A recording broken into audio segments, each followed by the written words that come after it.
Udah lama ya nggak ketemu beberapa hari. Hari ini kita mau bahas soal yang paling banyak dipilih kemarin adalah ternyata MPASI. Nah, MPASI ini mungkin apa bagi sebagian orang cuma MPASI aja, tapi untuk mom yang baru mau mulai nih anaknya MPASI bingung harus nyiapin apa.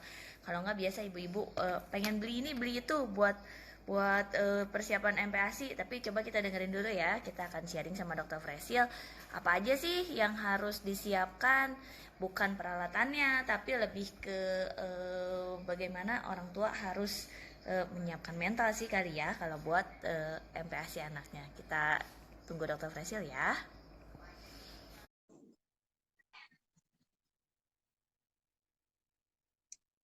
Tunggu dulu sebentar. Nah, halo dok. Aduh, kaget. Baru sesar jadinya seperti ini. Tapi kedengeran kan ya? Kedengeran dok. Oke. Soalnya ini aku handsfree-nya harus dimasukin ke dalam, soalnya banyak peralatan, jadi aku harus tektok. Nah ya kita biar cepet aja lah. Dok, ini kemarin kan kita sempat bikin survei kecil-kecilan nih mau tema IG Live apalagi. Ternyata banyak banget yang persiapan MPASI.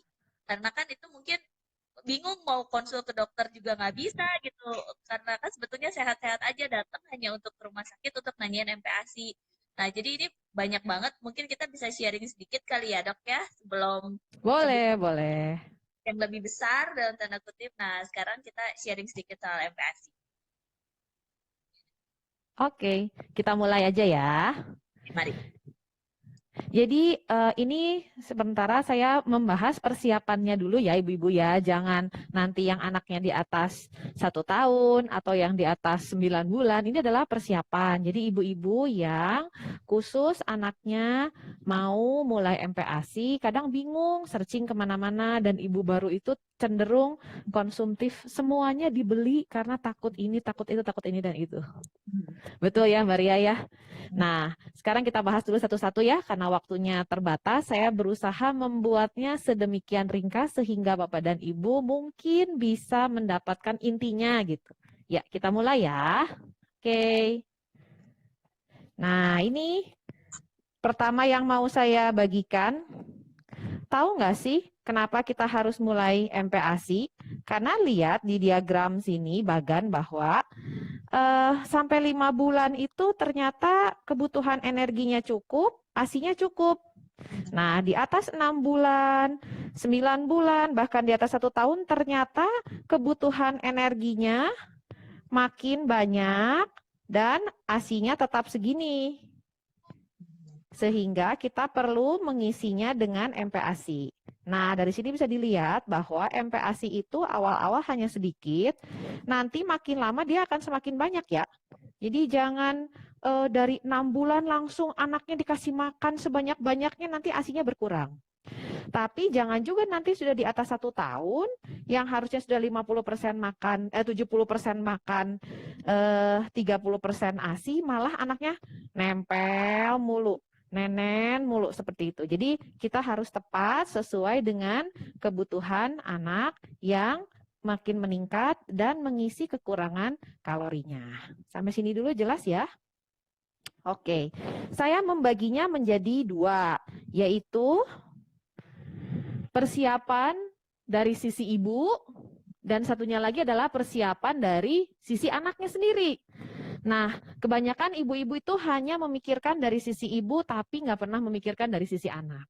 Nah, untuk dari sisi ibu, pertama-tama saya mau membagikan, ibu-ibu masih ingat zaman baheula kita dulu belajar waktu zaman saya SD, nggak tahu udah berapa puluh tahun lalu ya, itu selalu bilangnya 4 sehat 5 sempurna, betul ya?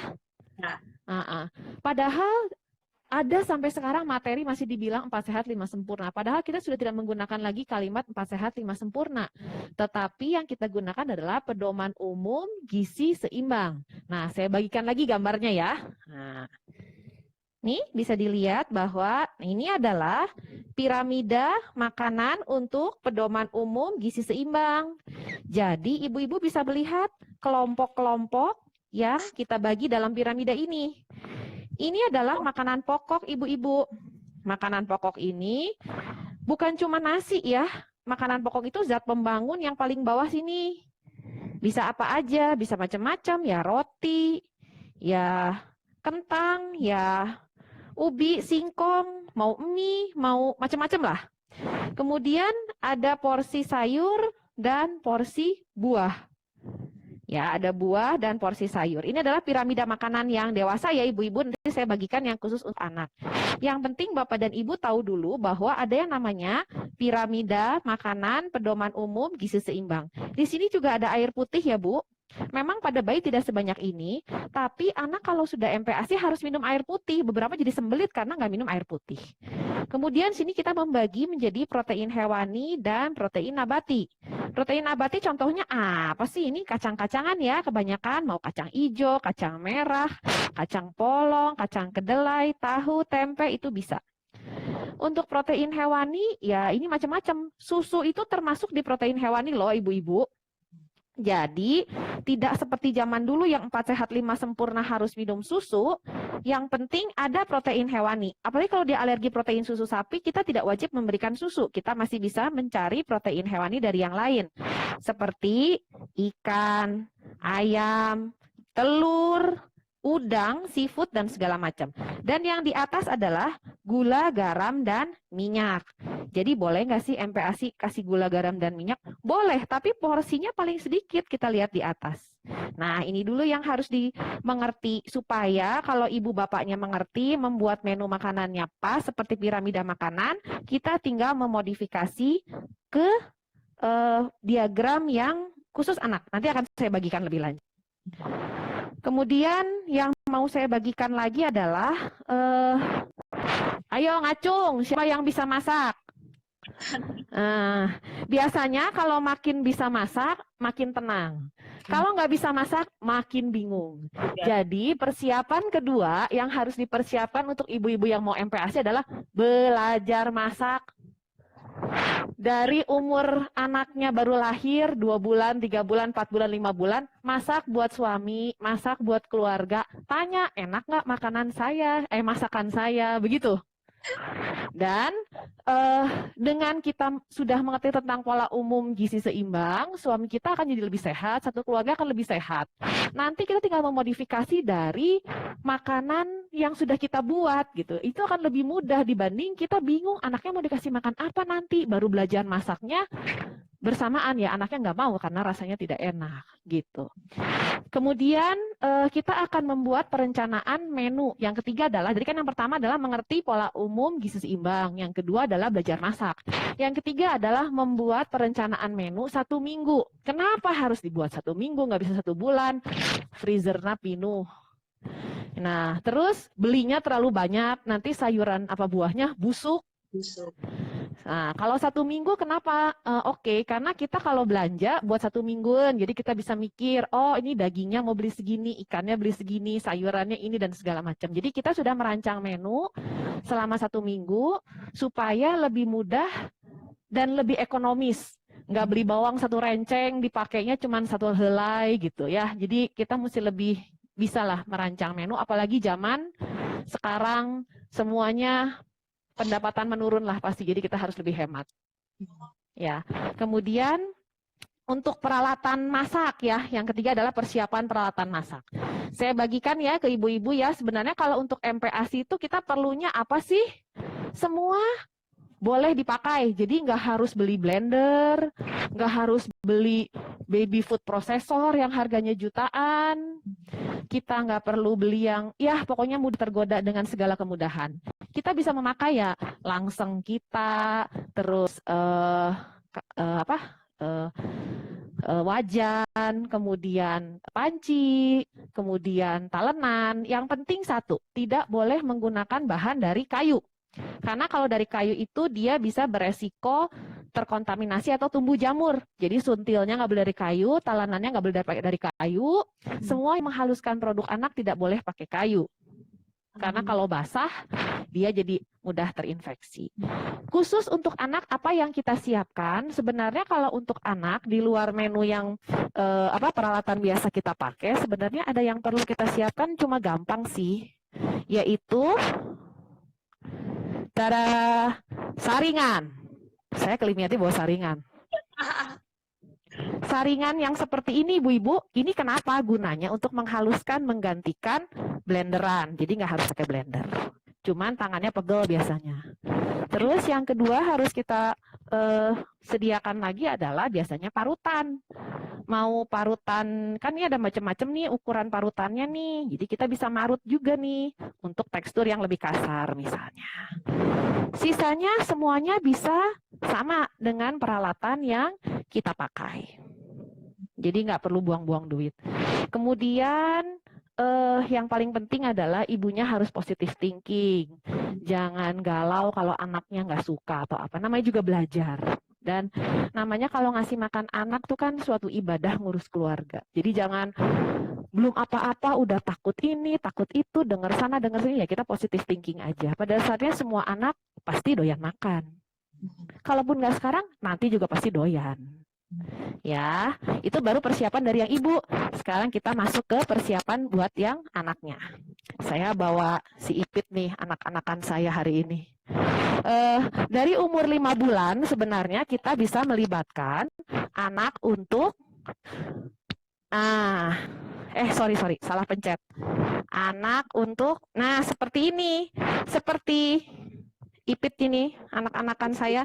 Setiap makan, anaknya ikut. Setiap kita makan, anaknya suruh ngelihat proses makan. Gimana kita makan, ini isinya apa. Sehingga si anak itu belajar dengan mencontoh bahwa, oh, makan tuh pakai sendok. Makan itu buka mulut. Dia bisa mendengar, bisa mencontoh, bisa mengamati. Jelas ya? Kemudian peralatan makan apa saja yang harus kita siapin? Harus yang mahal-mahal apa enggak? Enggak usah. Untuk peralatan makan anak, yang penting kita mempersiapkannya apa saja? Yang pertama adalah mangkok. Mangkok, ini sendok untuk melumatkan ya. Ini sendok untuk melumatkan, jadinya nanti kalau ada makanan di sini kita tinggal saring. Nanti jatuh ke bawah, kalau untuk 6 bulan berarti kita ngambil yang jatuh ke bawah atau yang di belakang saringannya. Nah, kemudian apalagi yang harus kita tahu? Ya ini pokoknya mangkok-mangkok saja yang bisa ditutup atau terbuka atau bisa ditutup. Kemudian sendok sih apa aja boleh. Ya, nggak harus sendok khusus yang mahal-mahal. Untuk selanjutnya adalah membuat jadwal tidur. Kita harus tahu kapan anak kita bangun, kapan anak kita tidur, kapan anak kita nyusu. Kalau dia sudah ada jadwal, nanti akan kita buat. Kalau dia bangun, dia akan makan. Pada saat dia happy, dia akan makan. Pada saat dia ngantuk, dia akan tidur dan nyusu. Sehingga kita tidak membebani harus misalnya jam 8, 10, 12, 2. Tapi semuanya tergantung lebih fleksibel senyamannya anak. Dan yang terakhir adalah kurva berat badan. Jadi kita harus memantau berat badannya anak-anak seperti kurva yang seperti ini. Atau di aplikasi Primaku. Berat badan dan ini yang laki-laki. Tadi yang perempuan yang pink ya. Gitu. Sampai situ dulu Ria. Mungkin masih ada waktu. Dok, boleh nggak jadi kalau misalnya anak siap makan tuh gimana sih? Karena kan kadang anak yang di bulan atau kurang sedikit dia makan atau apakah misalnya ketika anak dia tapi anaknya belum bisa makan masih turun-turun itu sudah boleh dikasih makan atau gimana? Oke. Terima kasih, itu pertanyaan semua ibu-ibu sih.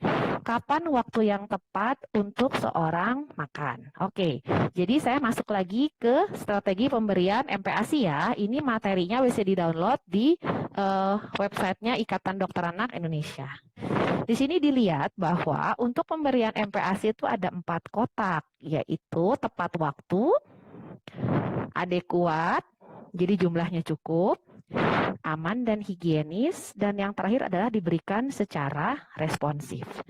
Tadi pertanyaan Mbak Ria adalah tepat waktu. Kapan waktu yang tepat seorang anak bisa kita berikan MPASI? Apakah harus 6 bulan teng, 6 bulan kurang 1 hari, 5 bulan lebih 2 minggu, atau kapan? Ya kita bisa lihat lagi ya. Berikut adalah tanda anak untuk siap makan. Nah, mulailah pemberian makan pendamping ASI, jadi makan ketika anak dapat duduk dengan leher tegak dan mengangkat kepalanya sendiri tanpa memerlukan bantuan. Anak menunjukkan ketertarikan terhadap makanan, jadi berusaha mencoba meraih atau dideketin sendok mangap. Anaknya bisa menjadi lebih lapar atau waktu malam pun kayaknya dia lapar pengen minum, bangun-bangun terus. Ini adalah tanda-tanda anak siap untuk MPASI. Kita bisa lihat sebenarnya kalau dari anak itu, misalnya kita dudukan tegak dengan badan menopang seperti ini.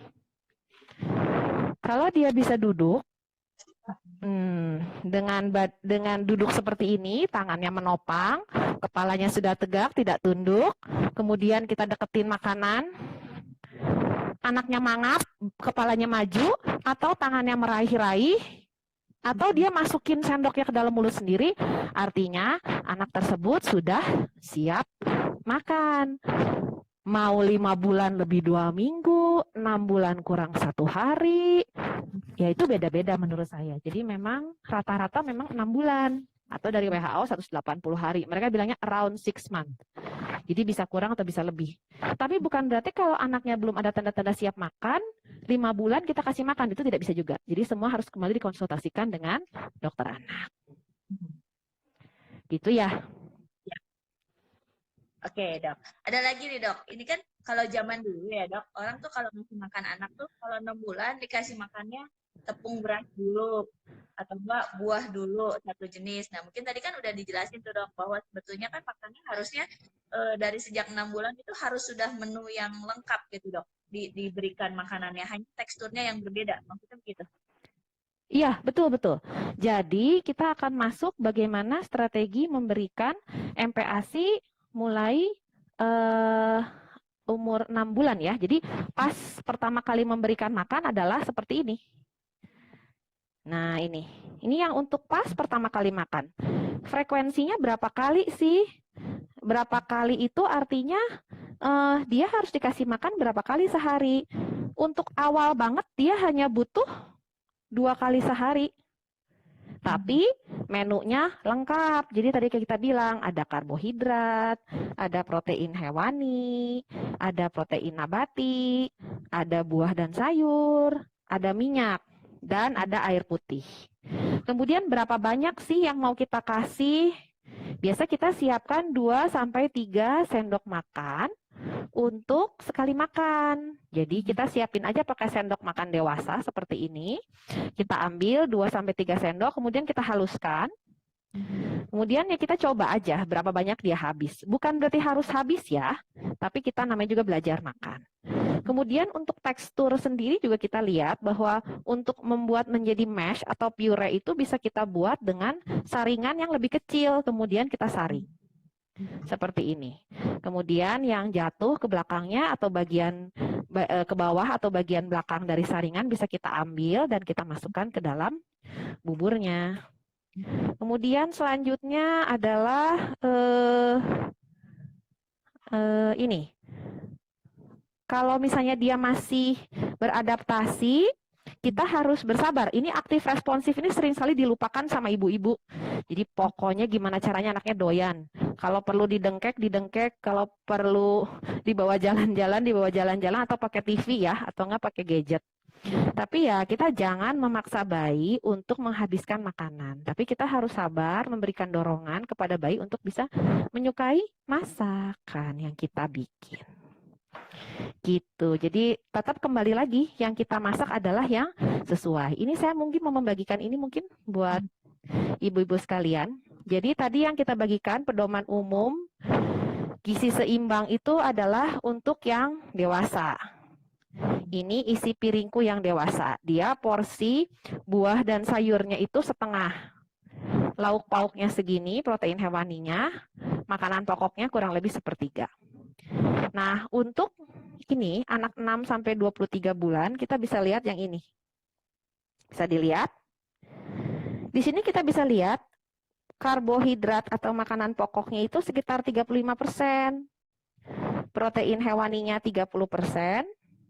kacang-kacangannya 10%, sayur dan buah itu 25%.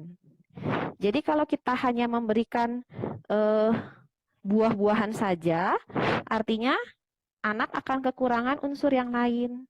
Oleh sebab itu dari 6 bulan kita harus memberikan semuanya. Nah, mau dicampur atau dipisah ya tergantung. Enak apa enggak dicampur, enak apa enggak dipisah. Dan ditambahkan minyak kurang lebih 1 sendok untuk 1 kali makan. Itu untuk menaikkan kalori, menambah rasa gurih, membantu penyerapan vitamin juga. Jadi ini yang harus kita ingat karena isi piring makan tiap-tiap orang berbeda. Nanti kalau anaknya udah lebih gede lagi, 2-5 tahun, komponen sayur dan buahnya akan lebih naik lagi seperti di sini. Jadi yang kita bahas adalah yang awal. Kalau yang awal berarti yang ini 6 sampai 23 bulan sampai 2 tahun. Ya, begitu? Ya, yang tadi itu jadi kalau misalnya ibu di rumah mau cari bisa klik mungkin ya dok. Iya, itu di Kemenkes, Kementerian Kesehatan ada, atau Gerakan Kesehatan Ibu dan Anak, tulis aja isi piring makanku. Itu nanti akan keluar juga kok gambar-gambar itu. Oke, nah terus coba kita lihat pertanyaan ya dok ya. Boleh, boleh. Aku sambil ini lagi ya, maksudnya tadi kan yang baru awal-awal banget makan. Sekarang antara 6 sampai 9 bulan ya, sedikit lagi. Kalau antara 6 sampai 9 bulan, bisa lihat di sini, jadi dari 2 kali makan itu, kita akan menaikkan 2 sampai 3 kali makan. Jadi nggak ada hukum pasti anaknya harus berapa kali makan tuh ya tergantung, karena jam tidurnya juga beda-beda.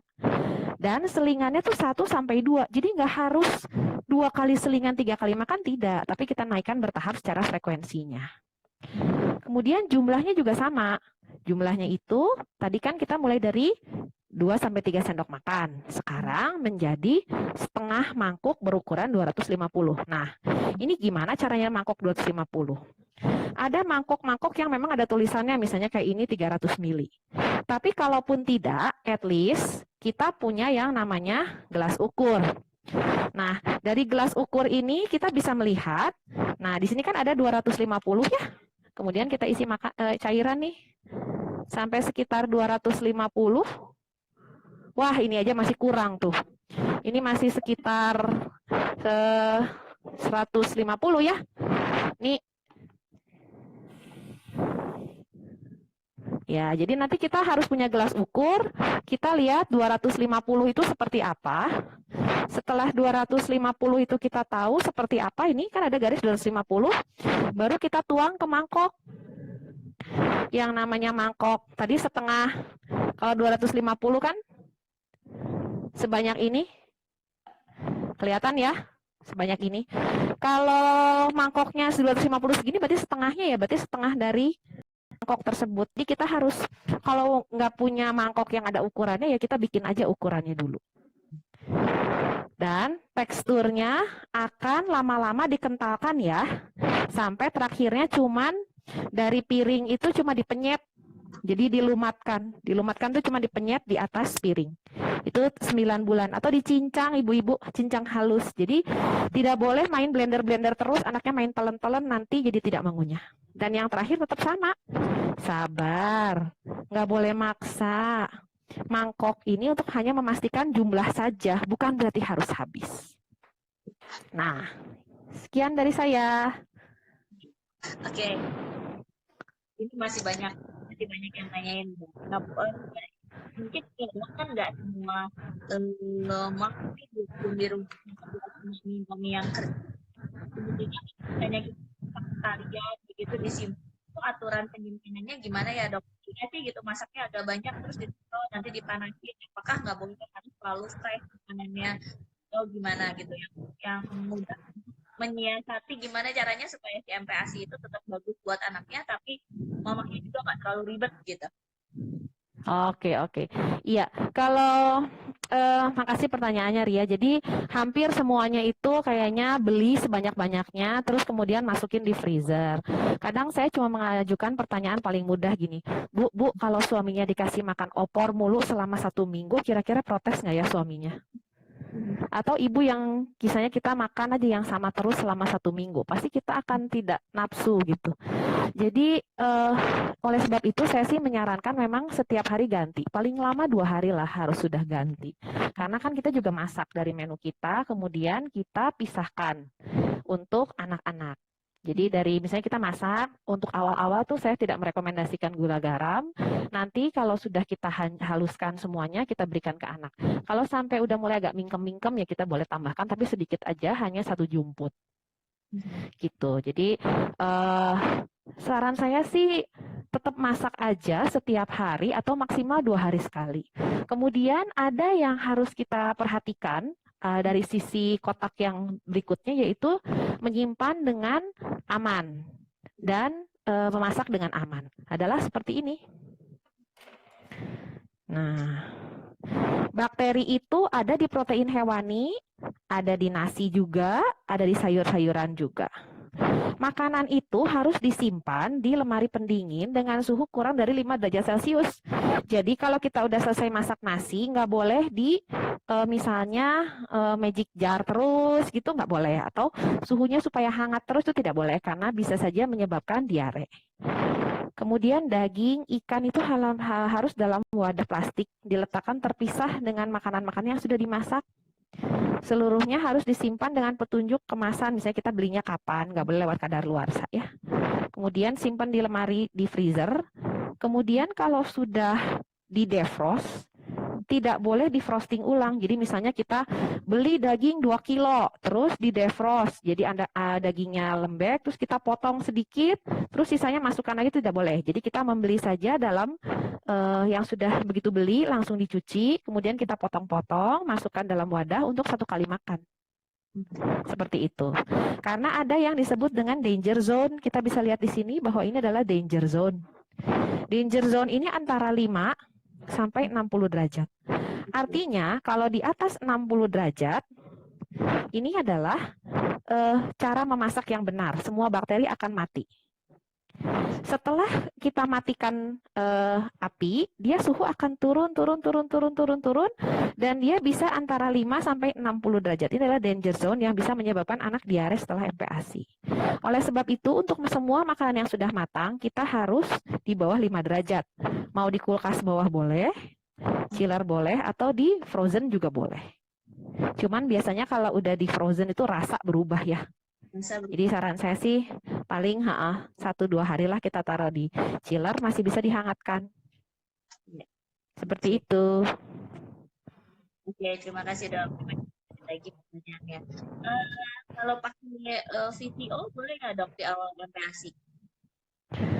Iya, tadi seperti saya bilang, kita harus mengerti tentang komponen dari pedoman umum gizi seimbang.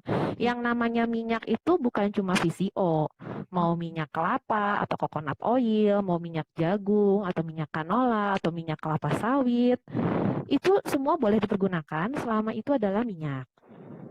Jadi nggak harus beli VCO, apalagi VCO yang khusus untuk anak-anak gitu, itu hanya jualan saja. Enggak, ada yang pakai VCO, ada yang pakai olive oil, yang which is sebetulnya kan harganya nggak murah, udah dibeli ternyata begitu dikasihin anaknya nggak mau gitu misalnya. Nah, Iya. beli ceritanya bagus, tapi begitu dimakan ternyata anaknya nggak suka juga. Mungkin sebetulnya kadang anak itu melihat apa yang orang tuanya makan ya dok ya. Betul. Santan juga termasuk minyak loh. Jadi bisa kita pergunakan juga. Misalnya kita masak opor, itu kan sudah ada santannya. Itu bisa kita pakai juga untuk MPASI anak. Oke, cuman teksturnya yang dirubah gitu ya. Betul. Nah, kita cari pertanyaan lain ya dok ya. Masih ada. Nah dok, ini ada yang nanya nih dok, makanan instan boleh atau enggak?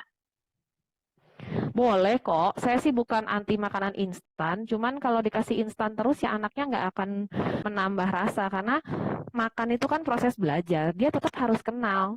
Yang namanya rasa alamiahnya kentang ya seperti ini, rasa alamiahnya nasi ya seperti ini, rasa alamiahnya sayur ya seperti ini. Semua yang sudah dimasukkan dalam instan itu pasti rasanya jadi beda. Itu. Jadi tetap menurut saya ya instan itu boleh-boleh saja, tapi menurut saya tidak ada yang lebih superior dibanding kita masak sendiri. Oke, lagi. Kalau saya boleh bilang, Sam-Sam itu nggak pernah kasih makan instan. Tetap tidak ADB juga, anemia kekurangan zat besi juga, kurva berat badan juga masih naik gitu. Jadi saya sih bukannya anti instan, tapi jangan sampai kita ditakut-takuti, kan nggak bisa masak nih, nanti menunya jelek, komposisinya kurang, nanti anaknya jadi kurang gizi, jadi mendingan instan. Itu nggak benar ibu-ibu. Belajar masak, belajar, karena kita hidup tuh selalu belajar. Saya juga belajar masak semenjak saya MPASI anak saya kok. Sebelumnya saya nggak jago masak juga kok. Iya, oke. Ini satu pertanyaan terakhir ya. Nah, eh, untuk mungkin ada ketakutan dari orang tua yang mau memulai buat MPASI, gimana kalau anaknya anak alergi terhadap makanan tertentu? Nah, sedangkan kalau misalnya kita masak, kita gabungin semua, misalnya anaknya apa dikasih daging, dikasih kacang merah misalnya. Oh, ternyata nanti anaknya alergi. Nah, itu gimana caranya? Apakah kita harus kenalin dulu per satu jenis supaya kita tahu anaknya alergi atau enggak, atau gimana? Atau misalnya seperti anaknya makan seafood atau apa. Nah, itu gimana caranya tuh dok gitu? Karena kan nggak bisa dikasih makanan apapun gitu. Iya, ini sih sebenarnya menurut saya kalau ibunya ASI itu gampang banget. Karena ASI itu kan mengeluarkan protein juga. Jadi kalau pas ibunya lagi makan sesuatu anaknya gatal-gatal di bawah 6 bulan, nah kita udah mulai centang-centang nih. Oh, jangan-jangan alerginya ini, jangan-jangan alerginya itu. Itu yang pertama. Kalau anak formula agak sulit karena kita nggak tahu. Nah, yang kedua bisa kita lihat adalah dari riwayat keluarga. Misalnya ada keluarga yang alergi makanan tertentu. Nah, itu akan kita perkenalkan nanti belakangan. Yang ketiga adalah dengan memasak dalam tanda kutip overcook. Semua protein yang dimasak overcook itu memang pasti proteinnya rusak, tapi alergisitasnya juga akan berkurang. Jadi kalau kita mau ngasih makan anak di bawah 2 tahun kan memang harus matang. Tapi misal dia alergi telur nih, biasa kita bisa memperkenalkan dari kuningnya dulu yang tidak terlalu alergi dibanding putihnya. Kemudian cara memasak telurnya itu ya memang mungkin di oven atau di heat dengan yang derajatnya lebih tinggi. Bukan cuma sekedar ceplok atau orak-arik gitu yang masih benyek-benyek basah. Itu bisa mengurangi alergisitas gitu. Kemudian kalau udang juga mungkin ya kita bisa mencoba udang yang fresh dalam jumlah kecil dulu. Alergi apa enggak gitu. Sejauh cuma alergi bintik-bintik sekitar mulut ya masih oke lah. Tapi kalau alerginya bikin sesek, nah yang mengancam jiwa yaitu kita tidak boleh diperkenalkan ulang. Oke, kalau kayak gitu. Jadi bisa diakalin lah ya dok ya supaya bisa diperkenalkan. Betul. Ya, Iya, dan rata-rata alergi di atas 2 tahun akan berkurang kok. baik-baik kalau kayak gitu. Oke, terima kasih sekali Dokter Fresia buat waktunya. Ini masih banyak yang belum dibahas, tapi kelihatannya nanti kita bikin sesi berikutnya ya. Mengingat kayak misalnya nanti anaknya yang MPASI jadi sembelit, jadi diare, terus udah gitu dan lain sebagainya. Nanti kita bahas berikutnya deh dok, lebih panjang lagi. Iya, karena menurut aku masalah MPASI itu gampang-gampang susah ya. Intinya satu sih buat aku, keluarga itu, caregiver itu harus bisa lihat anak aja. Dia kalau nggak mau, pasti ada yang salah, pasti ada yang nggak cocok. Kalau orang suka nanya ke saya gini, dok anaknya GTM, pertanyaan saya gini, ada nggak yang bisa masuk ke dalam mulutnya? Roti mau dok, artinya mungkin dia mau tekstur yang lebih naik, atau rasa tunggal tidak suka dicampur-campur, atau mungkin finger food gitu. Kalau makan sama bapaknya mau, kalau sama saya nggak mau. Nah berarti kan ibunya tukang maksa. Makanya Iya, dia ya. takut mungkin. Jadi kita harus balik lagi ke komponen semuanya yang tadi kayak saya bilang. Komponen untuk MPASI kan tadi kita bilang ada tepat waktu, adekuat, aman higienis, dan diberikan secara responsif. Jadi kita harus evaluasi ulang satu-satu apa yang salah gitu. Dan kita harus mau terbuka gitu. Jangan bilang, ah udah enak makanan saya, dia nggak doyan lah. Kalau ibu ke restoran, chefnya masak, ibu nggak doyan, masa chefnya mau marah-marah sama ibu? Ibu harus doyan kan nggak mungkin. Artinya tidak sesuai dengan pelanggan. Nah, pelanggan itu raja. Artinya kita harus belajar supaya pelanggannya doyan, gitu kan? Oke, kalau Iya. gitu. Nanti kita bahas lebih banyak ya dok, karena ada yang nanya soal band. Tapi itu kayaknya panjang lagi. Nanti kapan-kapan lagi kalau ada waktu ketemu lagi soal MPASI. Oke. Sampai ketemu lagi kapan-kapan. Oke, dadah. Sampai ketemu ya.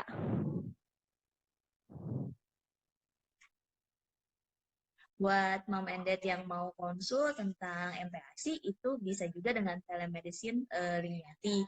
Nanti kami akan publish dokter-dokternya, schedule-nya, nanti akan ada juga jadwal dengan dokter laktasi atau dokter-dokter anak yang akan bisa membahas MPASI. Nanti bisa dicek di IG-nya Liniati ya. Sampai ketemu lagi kapan-kapan. Bye-bye.